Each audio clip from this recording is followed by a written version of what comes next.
troisième et dernière partie. Georg Wilhelm Friedrich Hegel.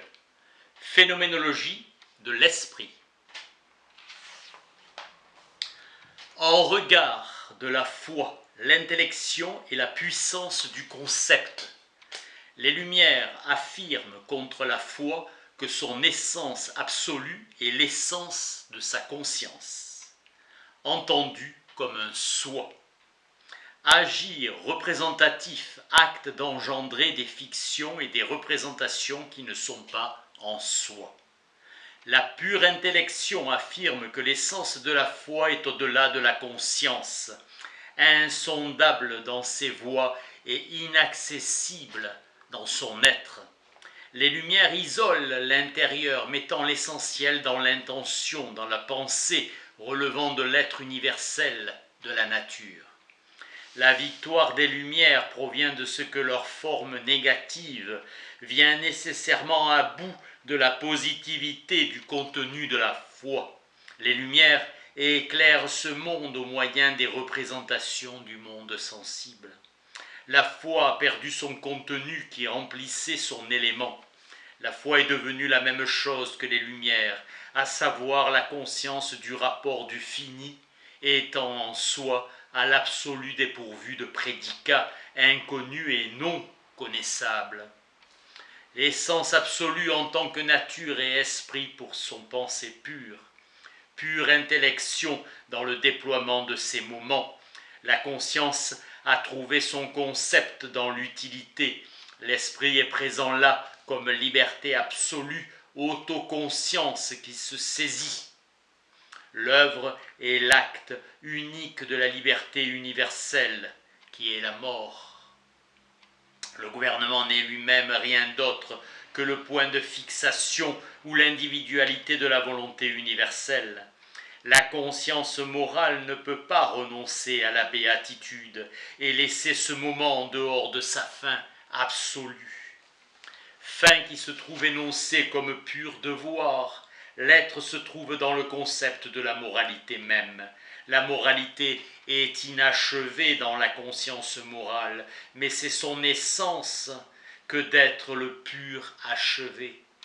La moralité inachevée est impure ou elle est immoralité. La moralité contingence de la volonté libre en tant que volonté pure. Le devoir consiste dans la conviction de la certitude morale à son propos. La certitude morale est absolue négativité de tout déterminé. À la certitude morale, la certitude de soi-même est la vérité immédiate pure. Et cette vérité est sa certitude de soi-même immédiate. La moralité se trouve dans la conscience d'avoir rempli le devoir. Être et vivre en cohésion avec d'autres, son pur savoir est l'essence abstraite.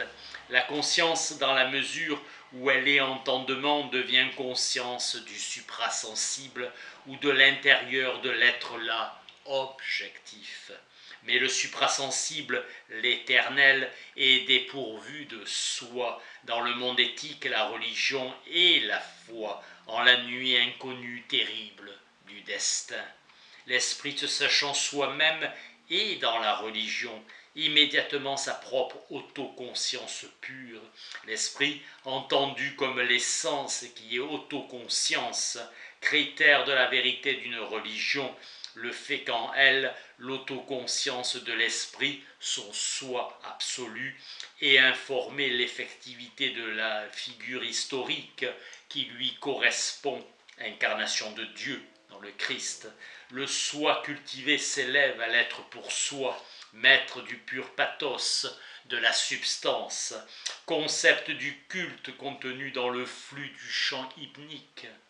Ce culte est d'abord secret, la conscience s'élevant à son autoconscience pure, pur abandon d'une possession que le propriétaire répand. L'animal que l'on sacrifie est le signe d'un dieu. La signification du culte réside dans sa ferveur, travail commun. Le culte donne en retour à ses adeptes d'être le peuple de leur Dieu, moment abstrait de la corporéité vivante de l'essence. La substance est le rapport où le savoir est pour soi. Le penser rationnel délivre l'essence divine de sa figure contingente. Le soi est l'essence absolue. Ce soi, de par sa vacuité, a libéré le contenu. L'esprit absolu s'est donné la figure de l'autoconscience en soi, telle est la foi du monde. Humanisation de l'essence divine. L'esprit est le savoir de soi-même dans son extériorisation. Ainsi l'essence divine est révélée. Esprit se sachant comme esprit est lui-même le concept. L'essence est esprit, où elle est apparue, elle se manifeste. Cet esprit qui se révèle est en et pour soi, esprit jeté à l'extérieur de lui-même. En soi est le savoir de la nature. L'esprit se sait, sa représentation est le contenu vrai, absolu. Il est le mouvoir lui-même. Le contenu du représenté est l'esprit absolu. La conscience religieuse achève le mouvement de l'esprit. La vérité est le contenu qui dans la religion est encore inégal à sa certitude. L'esprit apparaissant à la conscience dans le concept de la science, le jeu universel et élément de la science, dans le concept qui se sait concept, le tout empli dont le devenir est le mouvement de ses moments. Le temps est le concept même qui est là. L'esprit apparaît nécessairement dans le temps et jusqu'à ce qu'il n'appréhende pas son concept pur, c'est-à-dire n'abolit pas le temps. Il est le pur soi extérieur. Le temps apparaît comme le destin et la nécessité de l'esprit qui n'est pas achevé dans soi. Il est en soi le mouvement qui est le connaître. La communauté religieuse, substance de l'esprit absolu, est la conscience brute qui a un être là. La science contient la nécessité de s'extérioriser hors de la forme du concept pur et le passage du concept dans la conscience.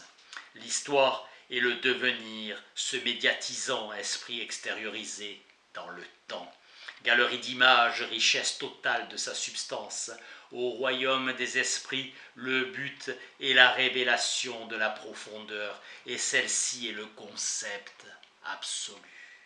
Cette révélation est le sursumé de sa profondeur ou son extension. Le but, le savoir absolu, où l'esprit, se sachant comme esprit, a pour chemin sien l'intériorisation des esprits, tels qu'ils sont en eux-mêmes, et accomplissent l'organisation de leur royaume.